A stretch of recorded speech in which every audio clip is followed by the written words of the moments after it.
Hey guys, welcome to our channel, and in this video I'm going to show you how you can Mpin on your FirstBank mobile app.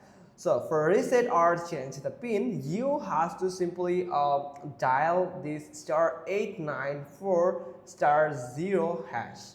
Then select the reset pin. You have to add a new and secret strong pin for the reset. Then a list of masked debit card linked to customer's account is displayed. Then customer selects preferred debit card, enter the 4-digit pin for the selected debit card.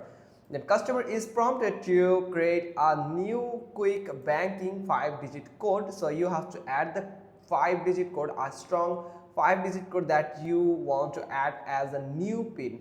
Then reset pin is completed. So that's pretty much simple steps you have followed to reset or change your Mpin on your FirstBank mobile application. So I hope you got this. If so, then give us a thumbs up, leave a comment below, and thanks for watching. Till next time.